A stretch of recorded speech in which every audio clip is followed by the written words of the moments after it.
Okay, let me get back to Peter on this. Peter, the First Lady said critics, in her response to the incident, rather than an apology, this was her response. She said critics scrutinize every step, amplify minor steps, and turn them into needless controversy. Yeah. Do you understand? So how does this response reflect concerning the APC party and its approach in dealing with opposition parties? What's your take on that? A total disconnect from the reality on ground of the people. And you know, it is unfortunate that we are in a country where we can attribute national development or things that should be taken care of by government that are elected to being pet projects of offices that are not elected. The wife of the president is not a legally recognized office, but the current wife of the president, you know, they have been moving around the country with a, you know, so-called renewed hope projects. That was what went to Delta. All of these events and issues have an opaque kind of, you know, budgetary system. Nobody knows what is exactly financing this. Remember that the wife of the president had at some point visited Obafemi Awolowo University and donated from herself 1 billion to that institution. The wife of the president. Imagine the wife of the US president donating $1 billion to any school. From what business, from what profit? So when we see things like this, it is important that we call to question. And then you look at the budget, where the budget is saying that let us budget 1.5 billion for purchase of SUVs for the office of the First Lady. Do not forget that the First Lady and the husband are former governors and First Lady of a state, living on a Lagos state pension that includes overseas medical treatment for unspecified number of family members. So Nigeria is the gift that continues giving. So the leaders do not make sacrifices, but they compound the situation or make an already bad situation even more complex. If the First Lady truly shows empathy, let us remember the time under the former President Jonathan when Chibok girls were abducted. A lot of Nigerians berated the former First Lady Patience Jonathan, but she cried out. She said, now the First Lady is begging you to find your children. Will you keep quiet? It showed empathy. Since children have been taken from Kebbi, people were killed in Kwara, the children were taken from Niger. What statement or what event has the First Lady held through the same Renewed Hope initiative to work and cooperate with the office of the husband to help to rescue the children? So is everything in Nigeria about politics? Is it always about optics? How it reflects to our being re-elected or how it keeps or hold us to power? I think that as a people, Nigeria must know that it is important to hold public office holders to the highest ethical standard. And when Nigerians do so, they should not pass a subtle message undermining the grievances of Nigerians at their conducts. Okay. It's interesting that you said that, but let's even go back to the incident itself. Governor Adeleke was quite relatively calm. So do you think his calmness was fear of provoking the opposition party or stepping on the toes stepping on the toes of the First Lady and also by extension APC? Why do you think his composure was the way it was? I mean, there could be many factors that played into how the governor decided to handle it. And this is not to say we are completely giving a pass to however the governor decides to interact with his people. One of the problems with our country is that even though we constitutionally are supposed to be a secular state, there is a mix of religion and politics, so we do not know how to differentiate the two. So even in a political or an official event, we want to sing praises to God, and it depends on everybody's, belief and religion and how the governor, relates with and interacts with his people. But then again, it begs the question, could there also be political undertone in the decision of how they decided to, relate with themselves, or how the First Lady? Remember that the governor of Osun State recently defected to the Accord party. There had been pressures. He was in the PDP. The PDP have decided, is in splinter right now, partly because somebody who is serving in the cabinet of the current president as a minister is also in the PDP. So there are factions there, and it has made it almost not a viable vehicle for the governor to, pursue his ambition, and has ported to another party. And therefore, it is possible that whatever that could be the political undertones to it. So I think that there will be a lot of calculations going on in the mind of the governor, but by and large, it was important that one person should show decorum.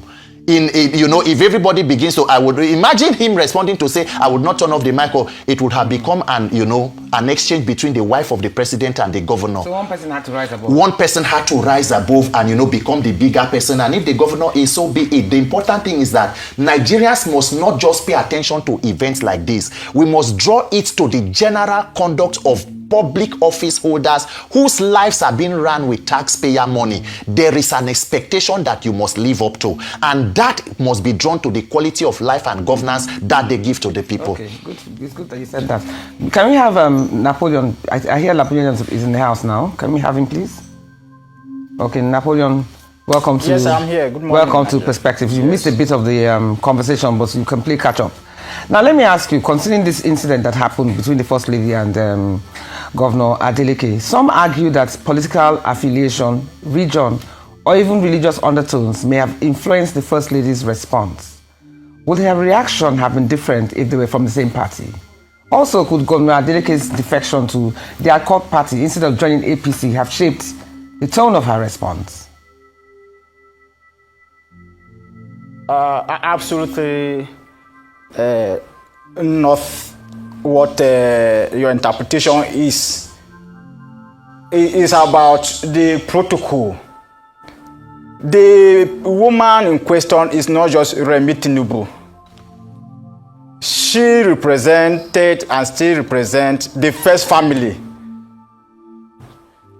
So wherever she goes on official duties, it is expected that the highest protocol and decorum be accorded to her as a member of the first family. If you watch the clip very well, with an unbiased mindset, you will discover that the governor, with due respect, the governor of Osun State, abused the protocol. That function was not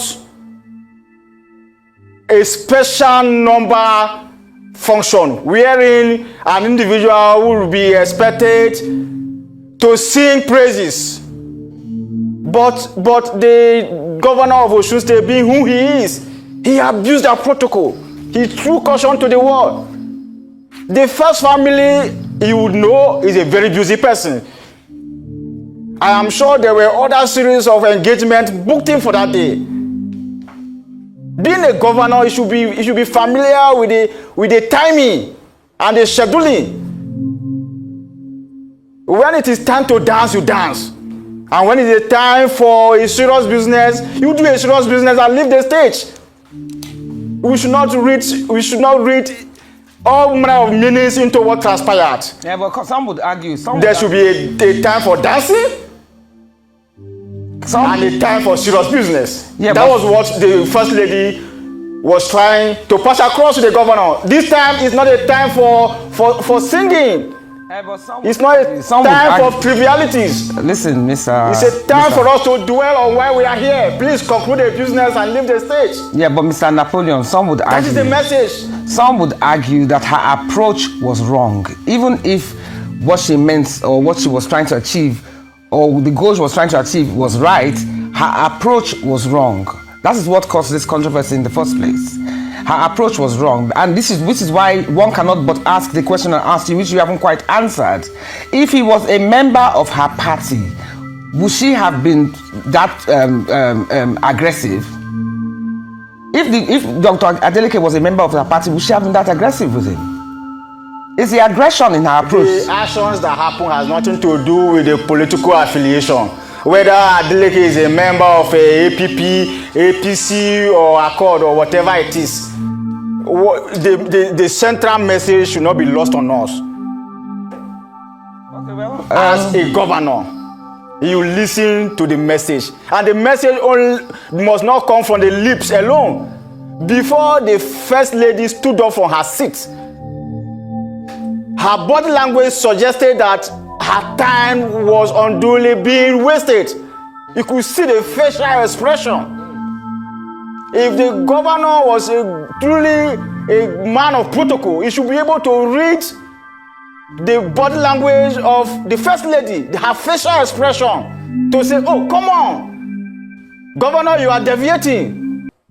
You are wasting a lot of time. This is a goal. You are trivializing the essence of the function. Where was she in a hurry to? What have they achieved in the past 2 years? It was when the governor refused to pick the message. But somebody that she Peter just asked intervene personally. Peter just asked you a question. So let Peter just ask you a question, and if you can quickly answer that before we round off. Because I think it's unfortunate that we are talking about the First Lady representing the First family and all of the, issues that are going on. She was in a state for an event. If you knew that you had other functions, and then again, they have been busy for 2 years, going to 3 years, and the only thing that Nigeria has benefited from this administration is increase in insecurity, battered economy, taxation left, right, and center, and all of the misgovernance and bad governance. So at a point where you are invited to event to take your, whatever chieftaincy title, because for Nigerian leaders, everything has to be politics, was it necessary that even if a message was to be sent to the governor, being the chief executive of the state, there should be a certain level of decorum that the wife of the president should understand that should be accorded to the office of the governor? Imagine a first lady of a different country doing that to the husband if he travels to a different country and is giving a statement, the wife of another president. Will the first lady who did that to Governor Adeleke, if they were in the same party as you asked, or if it were probably, let's say, a northern governor, would this same action or the same approach be also implemented for that kind of person? Let us not justify what is injustifiable. The conduct was wrong. They can do better, but it goes beyond the first lady. It goes to all leaders. Okay, thank you very much. We're going to a break right now, then we'll get on to our second topic. So for our second segment, we're going to discuss the defection of the governor of Rivers State. Governor of Rivers State, Sim Fubara, this week defected to All Progressive Congress after many months of internal party squabbles within the People's Democratic Party. After announcing his defection to adoring supporters, Governor Fubara then launched into a specially composed song in praise of his newfound mentor and President of Nigeria, Bola Tinubu. If Fubara they tell you something, now this is the second answer. If you they support Tinubu, no follow corner. If they hear what they talk, we they support Tinubu, we know they follow corner. That is the second answer. I'm going to take that one.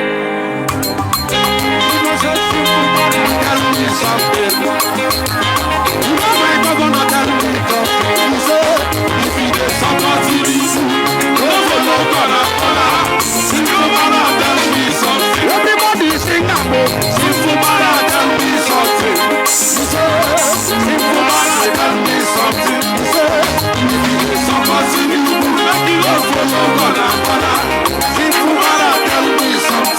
Thank you.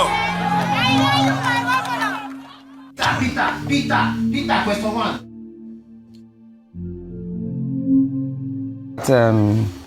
You saw that video, which I could not but smile at it. So when politics is driven by survival rather than mandate, how does governing quality suffer? And what is the collateral damage done in this elite power plays? The collateral damage is what we are seeing in Nigeria today. The rise of insecurity, a poor economy. Today, the 2025 budget is not implemented. 2026 budget has not been submitted. Nigeria is running almost on autopilot. These unfortunate incidents will continue for as long as we permit it. The question we are going to ask, because my thoughts and prayers are with the whole of Rivers people and also Nigerians by extension, what exactly is the grouse between the incumbent Rivers State governor and the former governor? We have not still come to what led us to where we are today.